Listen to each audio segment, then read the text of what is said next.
CSS की preparation के दौरान स्टूडेंट्स के पास कंटेंट बहुत ज़्यादा आ जाता है। उन्होंने बहुत सारी किताबें खरीदी हुई होती हैं, डिफरेंट कोर्सेज ज्वाइन किए हुए होते हैं, डिफरेंट वेबसाइट्स को फॉलो करते हैं, लेकिन फिर भी उनको कोई आउटकम नज़र नहीं आ रहा होता।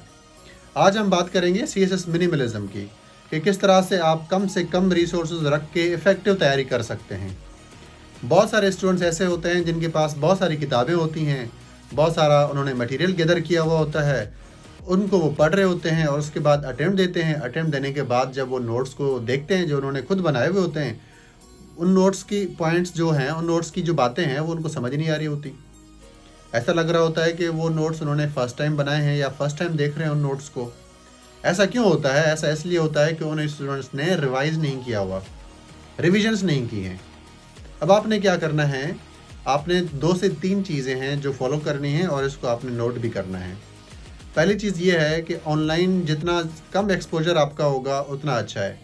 आप क्या करें, आप 2, 3, 4 जो भी फेवरेट चैनल्स हैं या कंटेंट है, आप उसके नाम लिख लें अपने पास और एक पर्टिकुलर टाइम रख लें, उस टाइम पे जाके आप उनको विज़िट कर लें। इससे ज़्यादा करने की ज़रूरत नहीं है। उसके बाद 2 वेबसाइट्स या फिर 2 रिसोर्सेज जो आप डेली फॉलो कर रहे होते हैं, करंट अफेयर्स को जो प्रिपेयर करने के लिए जो मैगजीन्स या फिर न्यूज़पेपर्स पढ़ते हैं, उनको भी लिमिट करना है। स्टूडेंट्स बहुत सारे न्यूज़पेपर्स को देख रहे होते हैं, डॉन न्यूज़पेपर है, ट्रिब्यून है, अल जज़ीरा है, टीआरटी वर्ल्ड है, अरब वर्ल्ड है, लिस्ट लंबी है। आपने क्या करना है, 2 सिर्फ रिसोर्सेज आपने फॉलो करने हैं।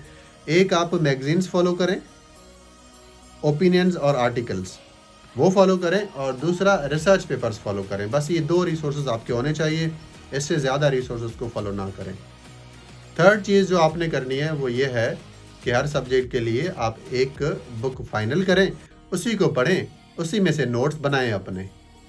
फिर उसके बाद अगर उस किताब में से कोई टॉपिक कवर नहीं हुआ तो आप उसको इंटरनेट से प्रिपेयर कर सकते हैं।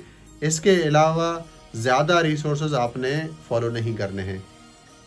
स्टूडेंट्स क्या करते हैं, उनका फ़ोन भरा हुआ होता है स्क्रीनशॉट से, तस्वीरें बहुत सारी होती हैं, नोट्स अनलिमिटेड होते हैं, इतने नोट्स होते हैं कि उनको खुद नहीं पता कि कौन से नोट्स हैं उनके पास और कौन से नहीं हैं। फिर हर तरह का ग्रुप ज्वाइन किया हुआ होता है उन्होंने। ये एक इल्यूजन में होते हैं कि तैयारी चल रही है, लेकिन ऐसा होता नहीं है। जितना ज़्यादा मटेरियल होगा आपके सामने, आपके पास, आपकी प्रोडक्टिविटी उतनी ही कम होगी।